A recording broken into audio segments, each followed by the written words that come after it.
Check outside. I don't know why you would check outside. Like, that literally is scary as Yeah, hell. yeah, that's not a ghost. That's just like, oh, someone's trying to get into my van. Yeah, exactly. My thought would have been like, oh, no.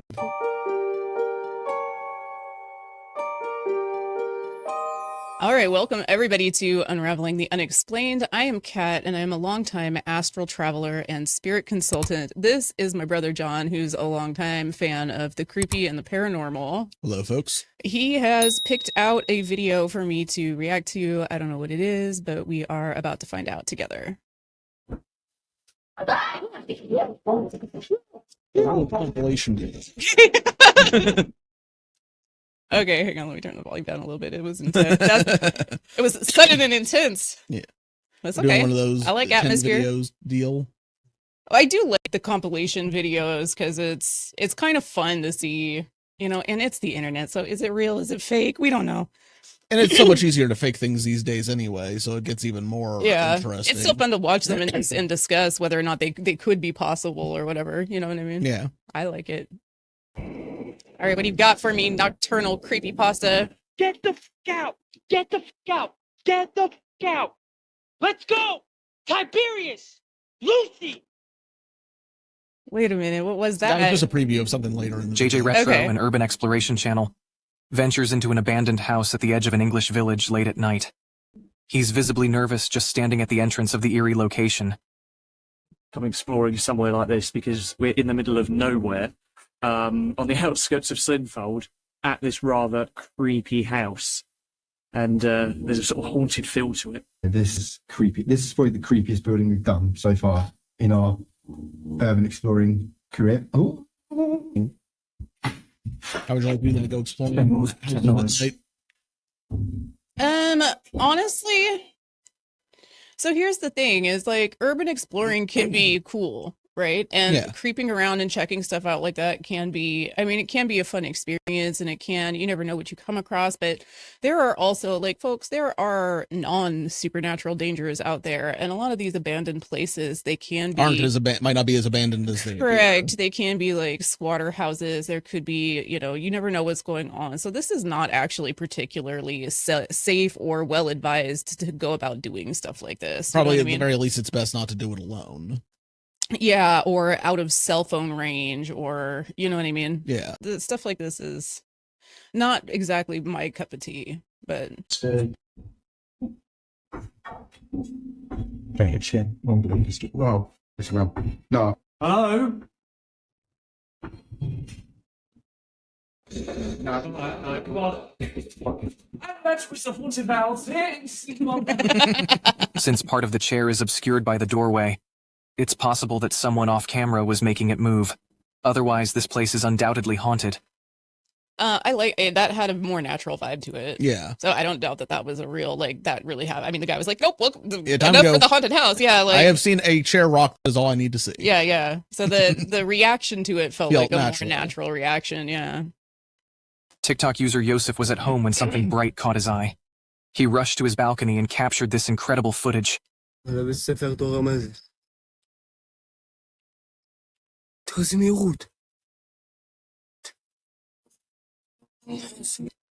bright object moves through a massive cloud, revealing a tiny ball of light floating through the sky. This small, illuminated object moves at high speed and doesn't resemble any aircraft. Yosef turned to TikTok for answers, but no one knows what the hell this is. Speaking of UFOs, countless people in Indiana have reported strange, unexplainable flashing lights in the sky. Christina from Kokomo, Indiana, was one of the curious bystanders who captured this bizarre phenomenon on her phone. Huh? Whoa! That is huge. What is the world? I know.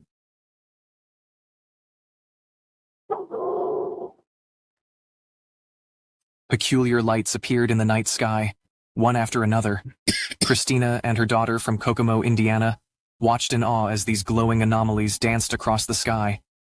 Chad, also from Kokomo, witnessed something that stopped him in his tracks. Yeah, it's just real weird.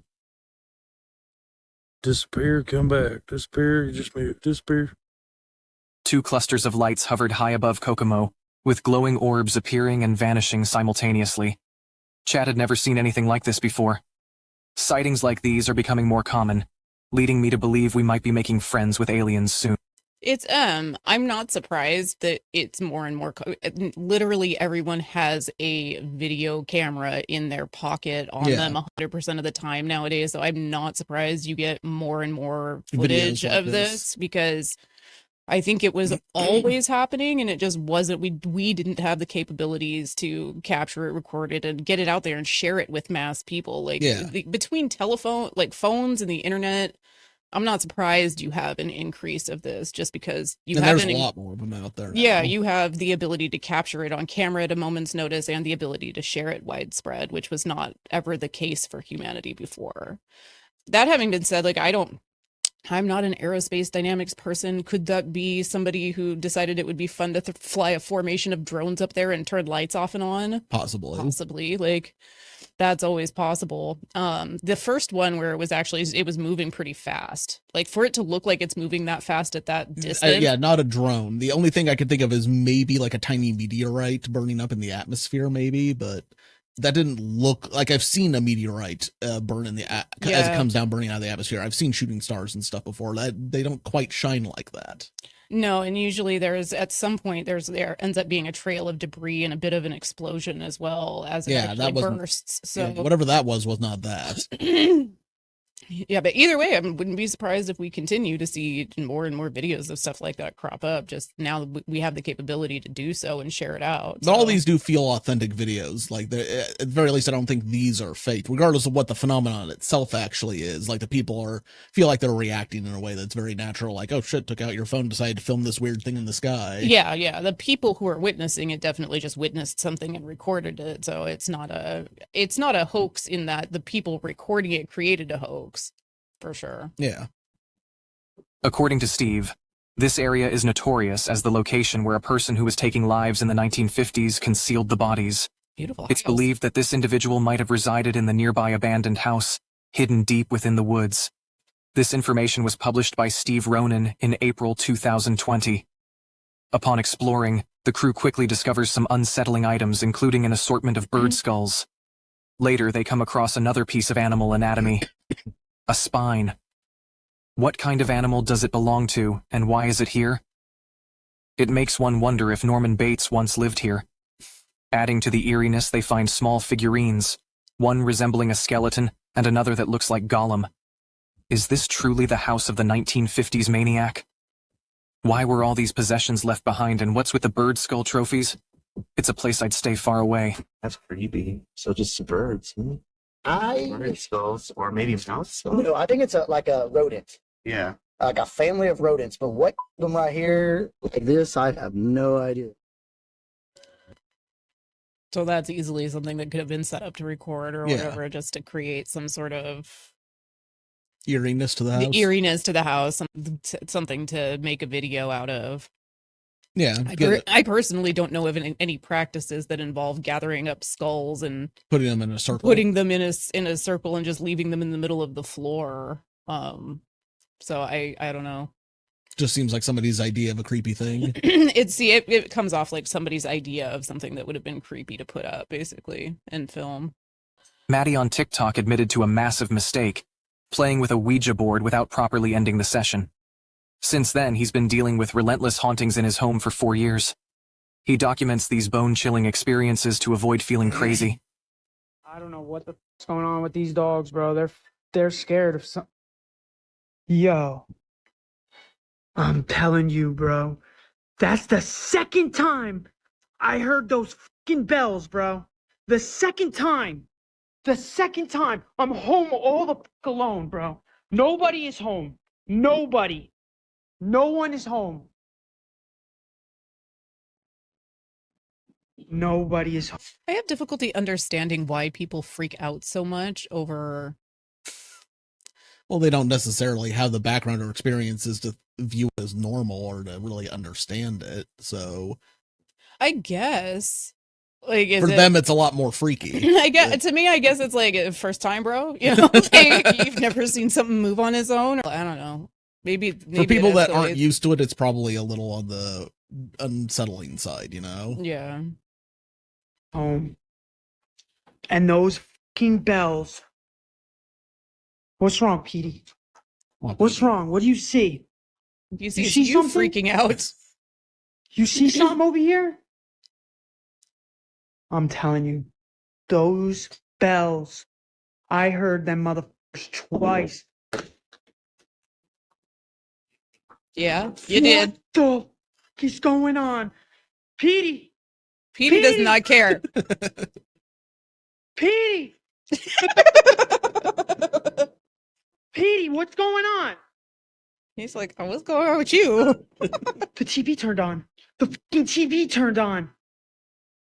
Petey, let's go. Go, Petey. Go. Go out. Go out. Go out. Petey's Go. like, Go okay. out. Go out. Go out. Go out. Go out. Our dog is so confused. What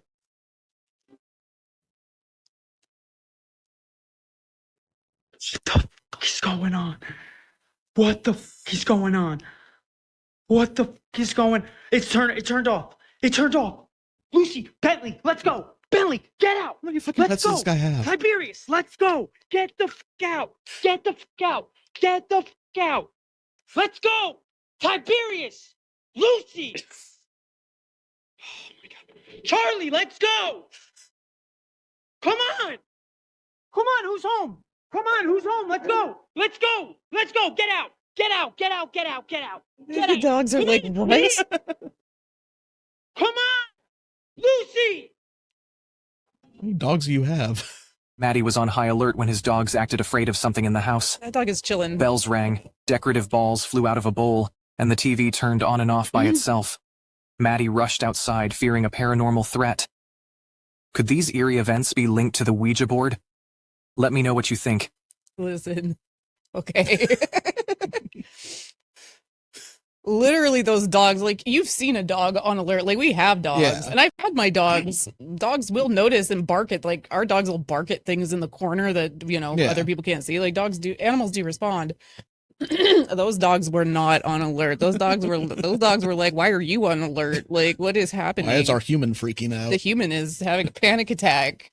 What is going on? I really recommend trying to maintain some semblance of chill in these situations. I've said that before, that, you know, knocking things over or ringing a bell is if it is a genuine experience, is really just a hello, or I'm here, or pay attention, you know, an attempt to make contact. There's not, you know, hostile intent. There isn't any hostile intent happening here. Although when you begin responding that way, you might attract something like that in. Well, yeah, you're attracting an escalation of the behaviors for sure. Look at how much energy he poured into that situation. Like, absolutely, you know what I mean? He already had an expectation of what was happening and that it was evil and he needed to flee. Like, he was already pouring that energy into the situation. So, yeah, I definitely recommend responding with a little bit more chill to the situation. Then get the fuck out. Tiberius, Lucy. Oh, God. His dogs were, like, so confused. So clever to ring the doorbell to get the dog's attention. Yeah, that would have been... I don't think clever is one of his strong suits. I mean, no, I'm not trying to be disrespectful to people, but, you know, I don't think that's... Colton and Casey ventured into the dense, dark woods to find an old hunting cabin, a place so remote that reaching it was an ordeal. The cabin had caught their attention due to chilling reports of unexplained phenomena. Whispers echoed in empty rooms, doors creaked and shut on their own, and shadowy figures drifted through the dim spaces. For Colton and Casey, this was reason enough to investigate. You're right, it's easy to get lost in here, bro.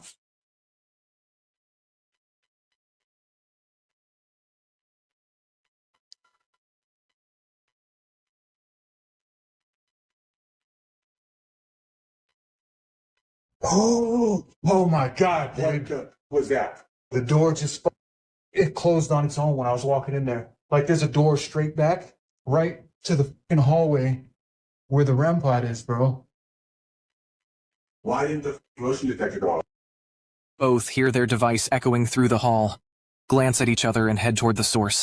Just as they reach the doorway, An icy gust sweeps through, and with a low, eerie creak, the door slams shut in front of them. That door right there just closed. I got it on camera, I'm telling you. It always makes me feel a little bit sus watching people who are paranormal investigators. Like these people obviously have like equipment, they have sensors, they show up to investigate this place intentionally. And it always makes me feel a little bit sus when paranormal investigators act surprised and like oh my god, bro, it moved. Is like, do you not do this? Is like, it not a common thing for you? Is that not what you're here for? Right. And I understand they're trying, like in this case, and this is maybe why, is they're trying to make entertainment, videos. And so it always ends up feeling disingenuous to me. Do you know what I mean? Because if this is something you do a lot and you have the equipment, like you show up with equipment in places, what is this sense of surprise or shock when things happen? It should be routine with calm documentation of it. But. Exactly. And some of it, in fairness, some of them do walk around and talk a little more, calmly about it when you watch some of those shows. But stuff like this always like they act surprised every time. It comes off as manufactured. It comes off as very manufactured in that way, yeah. Bro. That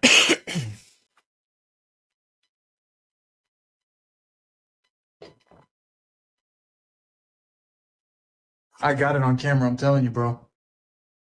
That. Is that what your motion detector sounds like? Yeah. Well, that's not creepy. Their equipment's more creepy than the ghost.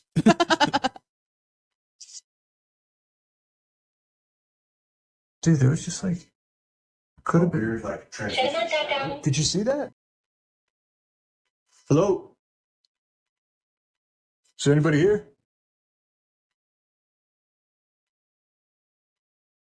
Is that it right there?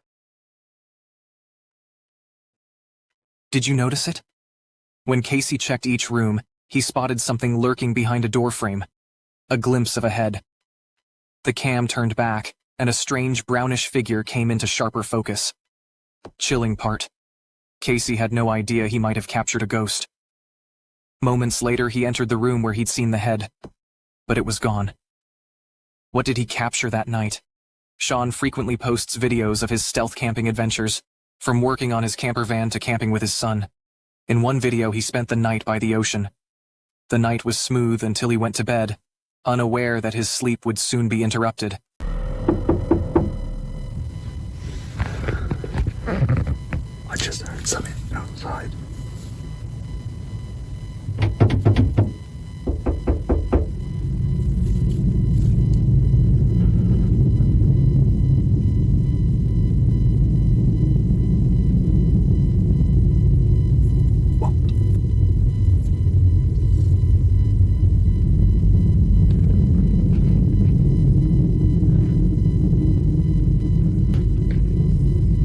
I think they've gone. They literally tried to get in the van. It wasn't just a knocking, they were trying the handle. Let me check outside. Check outside? I don't know why you would check outside. Like, that literally is scary as hell. Yeah, that's not a ghost. That's just like, oh, someone's trying to get into my van. Yeah, exactly. My thought would have been like, oh, no. Where's my 45? Entirely scary in the very real conventional sense. That's a very real kind of scary. Exactly. I don't know why you would go outside though. Like what? Oh, let's check outside. No, let's fucking make sure everything's nice and locked up and let's check outside for the person at 2 a.m. who's literally trying to get into my camper and what? Have a conversation about knocking on people's doors in the middle of the night? Yeah, no. We don't need to have that conversation. You should have yelled out occupied like a bathroom. Yeah. Unless police officer, please move along. See, the thing about police is they say police usually. Yeah. I mean, they were either trying to move me off or trying to break into the van. Either way, not pleasant. I think that if I'd heard them coming in more, I've got a metal pole here. I could have just got out and not done anything. Sure, buddy. Yeah, that's what I was about to say. I'm not moving. Good. Smart. Probably not asleep. At 2 a.m., Sean woke to knocking on his van and someone yanking on the door. This anxiety-inducing moment kept him awake, listening for the lurker outside. Luckily, the person moved on, but the thought of someone trying to enter your van in the middle of the night is chilling, as their intentions could be sinister. No, I'm sure they have great, warm, fuzzy intentions. Roland and Omar embarked on a chilling expedition to explore America's most haunted locations, capturing numerous unsettling moments. Sounds fun. We delve into 3 spine-tingling episodes. The first unfolds in a haunted house's living room at 11 p.m., where an ancient clock, a silent witness to spectral occurrences, had been frozen in time for over a decade. If there is a spirit here that is shaking this clock, I love that that's an ancient clock, and it's like plainly from 1984. Yeah. Like, I'm sure we've had a clock like that in our house. Yeah, exactly. That's ancient device. Ancient clock that's witnessed many spectral encounters, and it's like it's somebody's wall clock from 1984. let me know. And why are you messing with my clock? Let me know that you are here. Show me some kind of sign. Do something. Did you just make the clock move? All right, All right, what is that?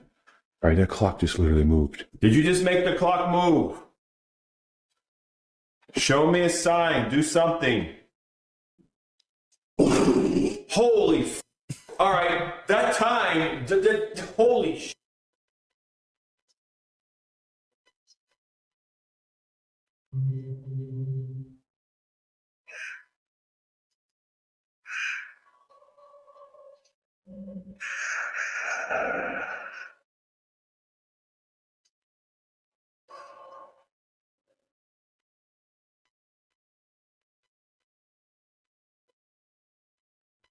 It's a nice car, I guess. What are we watching? Like, I can't tell if the audio is... Okay, so drawers are opening. Okay.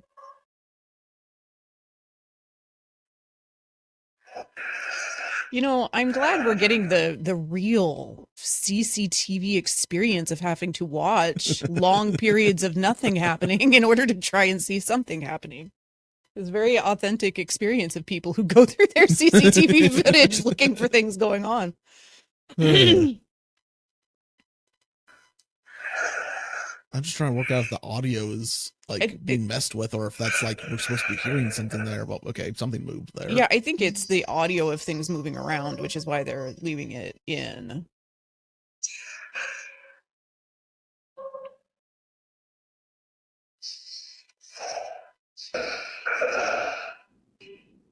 This spirit must have been drawn to the high life, flicking the sports car's engine on and off in an eerie rhythm, savoring a taste of the luxury it had left behind. Okay, Tony on assuming Reddit, a lot about the ghost there. What? That's assuming a lot about the ghosts. It is, and all of that is easily set upable in order to make a scene. So is it real? Is it not real? Again, it's the internet. Who knows? An anime fan who collects small robot models noticed something strange about one of his action figures. Its head. An anime fan who collects small robot models. Yeah. Is that how the rest of the world sees us? I guess. Is that the words we use for that? Moved on its own. Assuming he was seeing things, he decided to record the figurine just in case it happened again. His Gundams came to life?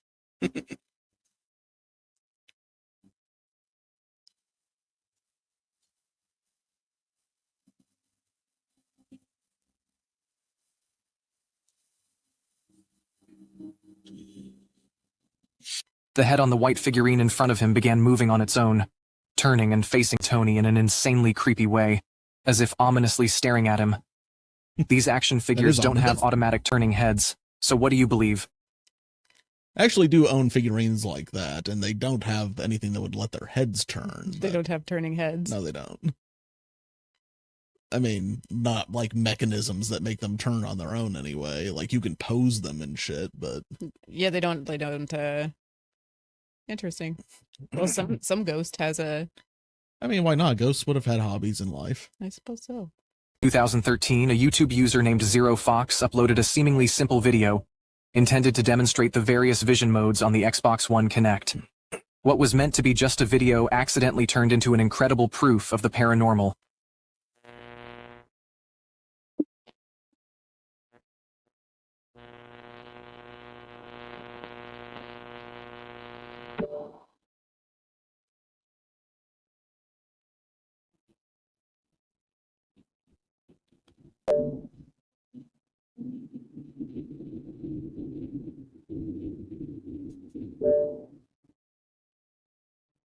I uploaded a video a while ago showing the different vision modes that the Xbox One Kinect can do, and a lot of people said it was edited because when I switched the vision modes, I changed position and my T-shirt changes to a completely different one. I've explained loads of times that this is exactly what happens with the Xbox One Kinect, and it changes aspect ratio. But I figured I might as well go one better and show you guys live. So let me just switch on the Kinect now, and like anyone with an Xbox One Kinect can do this themselves and see exactly what I'm talking about. See, I've got another webcam apart from the Xbox Kinect to show that it's all legit and stuff. You just go down to this. Anyone with a Kinect can do this, and I'm still here. I haven't transported to any different alternate universes. Stuff changes position because it changes aspect ratio. See, that's crazy, isn't it? Zero Fox made it very clear that he didn't edit the original video. But if he didn't, then what the heck was actually standing behind him? What? Yeah, Did you see anything? I saw it, but I didn't see anything standing behind him. Hold on a second. I don't know. Tell me. Yeah, go to the beginning. Back to the start of it. See, that's crazy, back. It's not in the end. I think it's easier to see at the start. Okay. And he switches to the gray mode. Pause. It's like this shadow thing. Shadow? Yeah. It just kind of like vanishes. He seemed to notice because he turned and looked at it. Yeah, it looked like something moving. Do you believe in the paranormal? Are you paranoid that someone's watching? The Paranormal Paranoids are here to guide you, with Peter, Laura, David, and Riley as your hosts. These videos were posted by the Twitter account at Just the Paranoid. The first video is set at Keogh Falls, Ohio. To most people, this forest is the same as any, but to the people of Cuyahoga Falls, Ohio, who remember what occurred in 1994, these woods hold a sinister story. This is where it happened. It was almost as if she wanted to be found, wanted to be seen. The crew enters a wooded area, and Riley explains why they're there. To the locals, these woods are the setting for a sinister story. I don't think it's there, Peter. Ew. Yeah. Over here. All right, what are we doing? Smile? Yeah, okay. To most, this forest is ordinary, but to the people of Keogh Falls, Ohio, who remember the events of 1994, these woods hold a dark tale. The events of 1994. That's what they've said it like 4 paranoid times. Yet? Join the Paranormal Paranoids crew as they explore Dark County Correctional Facility in their second video. It all happened here. The thing that happened in 1994. It all happened here in 1994. What was that? The inmates that were brought here in the 1930s, they were maximum security. Did you do that? Wait, did you? I didn't touch anything.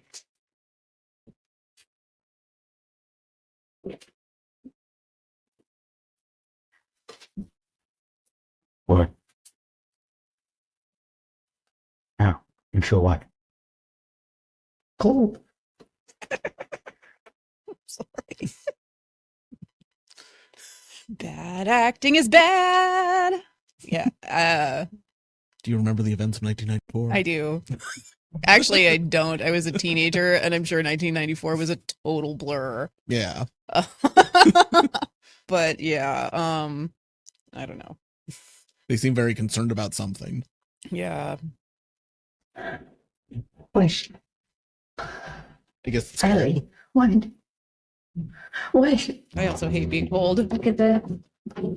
Where does that go? I have no idea. Show. It's beautiful. Yeah, it's not some issue. So we made it. Lincoln Elementary. This school has an incredible haunted history dating all the way back to 1976. Thank you. Like that. Right. It's all with that. Right. It's all by yourself. Right. Chill.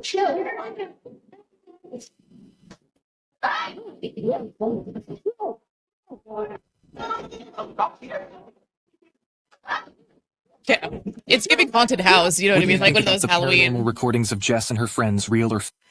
Yeah, it's giving haunted house. You know what I mean? For sure. Indeed. Like set up and people screaming and running around. That's what it feels like. I guess they're having fun. Yeah, I love haunted houses. We totally go to haunted houses. It is fun. Yeah. But does any of that seem genuine? Natural or real? Fake.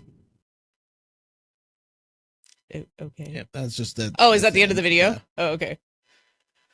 All right, we will link this video in the description. Go check it out. Give them a thumbs up. They appreciate that, and so do we.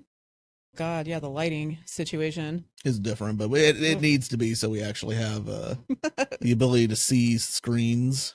Well, yeah, because it was a lot of those videos were so dark that with the full lighting on, I couldn't actually see what was happening. I mean, some of them I couldn't actually see what was happening anyway. But compilations like that are always fun. You got a mix of things that feel natural and a mix of things that are like clearly people going in there to make a show. No, I like doing the compilation videos because a lot of times you get like more of a variety of stuff, more of a variety of happenings. And I think, you know, it's interesting. Again, like I said, in the modern age, more people are catching both a real phenomenon on camera and more people are playing around with making stuff up and putting it out there, which is I guess an exercise in creativity at the very least. You know, and I've talked to you before about like paranormal tourism and the kind of energies involved in that. And while I understand it's fun to be scared, it's only fun to be scared to a certain degree, right? Yeah. And so adding those kinds of energies to a situation that's already a genuine situation is usually not advised or a good idea. Bonfires are fun, but don't bring too much gasoline to your bonfire. Right. Trying to figure out how to say this nicely. Like I would hope for at some point for a more mature perspective on things. But I think until we get more videos out, more people doing this stuff, more people, you know, more people who actually believe and look into things, you're still going to have that reaction like the guy with the dogs who's freaking out, you know, like hysterical because a bell moved in his house, you know. And those kinds of reactions are not helpful to an energetic situation. Yeah. Basically. So, you know, I don't really recommend the paranormal tourism. Like if you showed up because you like to be scared, like go to a haunted house or watch a scary movie or something, but contributing negative energy to a situation that's a genuine situation is a recipe for escalation, which believe me, nobody actually wants. Yeah. So I don't really recommend you don't really want to provoke like actual like responses in that regard. Or I mean, if you're interested in that kind of activity, at least maintain a more calm and neutral energy response to it. Yeah. Like I said, these guys are always going in there like, what the fuck? Oh, did you hear that? Oh, that just moved. And yeah. And that's what I mean about it. People who do it a lot or who are paranormal researchers who continue to have that kind of response to it, it's always kind of comes off as really not very genuine to me. Because if you know that those things happen and you see things move around, it's not the first time you've seen it. It seems like you should be able to maintain a calmer perspective or a calmer energy in the situation. And I don't know, again, for me, it feels like, in a way, it feels like exploitative.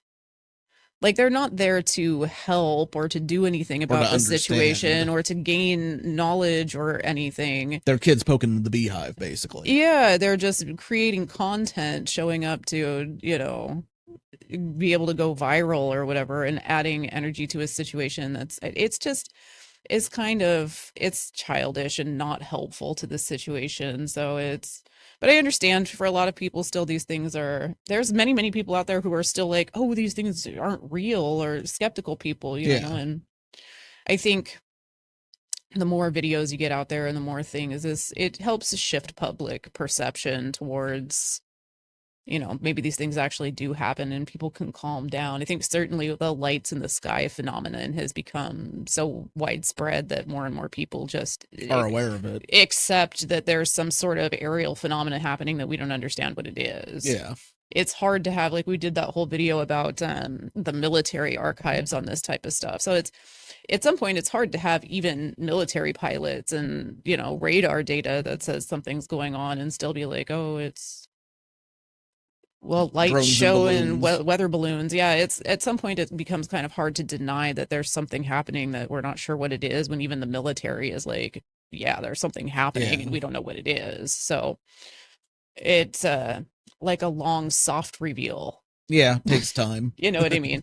Rather than like the Independence Day scenario where something just shows up and starts, everybody has to realize all at once. It's like a slow, soft reveal about stuff like that. And I think it's become a lot more normal and accepted in public consciousness that some things are actually just phenomena we don't understand. So maybe over time the same thing will happen with ghosts and with spirits, the things moving on their own and stuff like that. I mean, as time progresses and we live in an era where everything is caught on camera and everything is easily shareable, at some point you just end up with acceptance, more evidence than you can deny. And I think we said in the last episode, like, I think that's normal and healthy. I think it's normal to have the perspective on things, on reality, that our understanding of things is not the whole picture. It's a puzzle and we're putting the pieces together, but the pieces that we have so far maybe don't represent the whole picture. And maybe there are parts of our reality and existence and how stuff works that we don't have the evidence for. We don't really understand it at this time. And I think that's a fair, open-minded perspective on the situation. It is. And I do like the compilation videos. They're kind of fun. So anyway, we'll do them on occasion. Hopefully you enjoyed it too. Like, subscribe, all of that fun-filled stuff. And we will see you guys next time on Unraveling the Unexplained. Have a good one, folks.